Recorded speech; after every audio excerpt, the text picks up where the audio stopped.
आज का पहला प्रश्न है, CAT परीक्षण का भारतीय अनुकूलन किसने किया। मतलब जो CAT परीक्षण है, बाल अंतर्बोध परीक्षण है ना।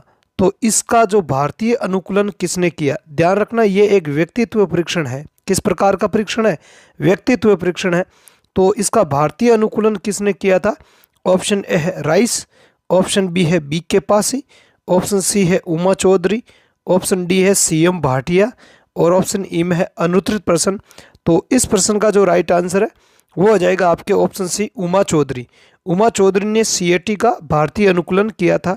अगला सेकंड क्वेश्चन है, निम्न में से कौन सा विकास शैशवावस्था में नहीं होता है। मतलब इनमें से कौन सा विकास है जो शैशवावस्था में नहीं होता है, या विकास का कौन सा पक्ष है जो शैशवावस्था में नहीं होता है। ऑप्शन ए है गामक कौशल, ऑप्शन बी है संवेगिक विकास, ऑप्शन सी है मूर्त चिंतन, ऑप्शन डी है उपयुक्त सभी और ऑप्शन ई में है अनुत्तरित प्रश्न। तो इस प्रश्न का जो राइट आंसर है वो हो जाएगा आपके ऑप्शन सी मूर्त चिंतन। देखो शैशवावस्था में बालक में न मूर्त चिंतन होता है और न ही अमूर्त चिंतन होता है, क्योंकि वो गत्यात्मक पेशी अवस्था में होता है ना। इसलिए उसमें न तो मूर्त चिंतन होता है और न ही अमूर्त चिंतन होता है।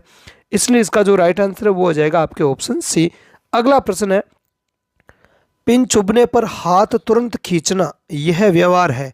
मतलब है अचानक से मान लिया कि पिन चुभ जाए और हाथ तुरंत पीछे की तरफ खींच जाता है, तो यह किस प्रकार का व्यवहार है।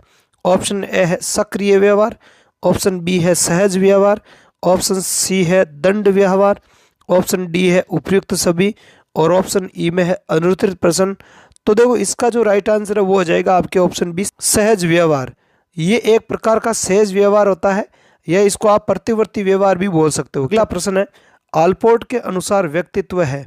तो आलपोर्ट के अनुसार व्यक्तित्व किस प्रकार का है। ऑप्शन ए है अपूर्व समायोजन, ऑप्शन बी है गत्यात्मक संगठन, ऑप्शन सी है संगठित मनोदेहिक तंत्र, ऑप्शन डी है उपयुक्त सभी और ऑप्शन ई में अनुत्तरित प्रश्न। तो देखो आलपोर्ट के अनुसार व्यक्तित्व क्या होता है, पूर्व समायोजन होता है। किसका, गत्यात्मक संगठन और संगठित मनोदैहिक तंत्र का। आगे बात समझ में, इसलिए इसका जो राइट आंसर है वो क्या हो जाएगा, ऑप्शन डी हो जाएगा उपयुक्त सभी। अगला प्रश्न देखते हैं, पांचवा प्रश्न है, व्यक्तित्व का कौन सा भाग तार्किक रूप से नियंत्रित है जो कि वास्तविकता के नियम पर आधारित है।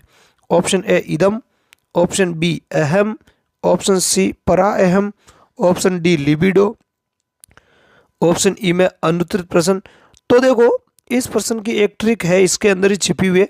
वास्तविकता के सिद्धांत पर आधारित कौन होता है ना। इदम जो होता है वो सुखवादी होता है, इदम सुखवादी होता है। अहम जो है वो वास्तविकता के नियम पर आधारित होता है ना। किस पर, वास्तविकता के नियम पर। अगला प्रश्न है, सीखने के अंतर्दृष्टि सिद्धांत से संबंधित है।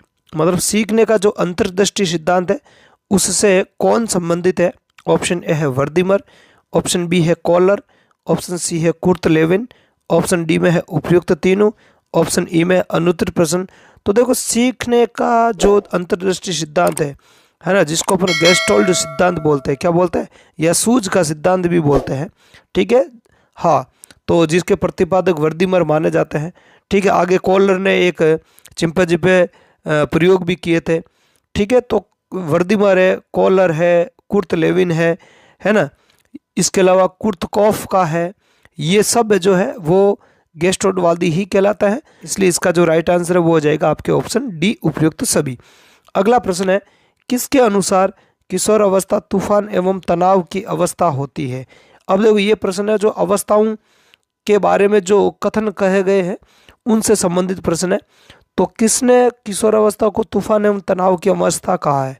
ऑप्शन ए है वैलेंटाइन, ऑप्शन बी है स्टेनले हॉल, ऑप्शन सी में है थार्नडाइक, ऑप्शन डी में है गेरट एवं मन्ये, ऑप्शन ई में है अनुत्तरित प्रश्न। तो देखो ये जो स्टेटमेंट है वो है आपके स्टेनले हॉल का। किसका, स्टेनले हॉल ने किशोर अवस्था को तूफान एवं तनाव की अवस्था कहा था। अगला प्रश्न है, शारीरिक आकार में वृद्धि होना है।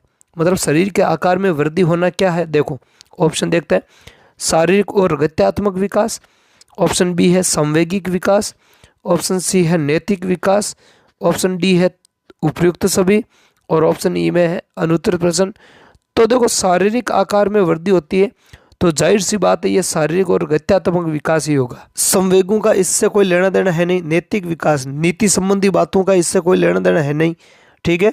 तो ये शारीरिक और गत्यात्मक विकास ही होगा। अगला प्रश्न देखते हैं, नई शिक्षा नीति किस फार्मूले पर आधारित है? नई शिक्षा नीति 2020 है, वो किस पर आधारित है?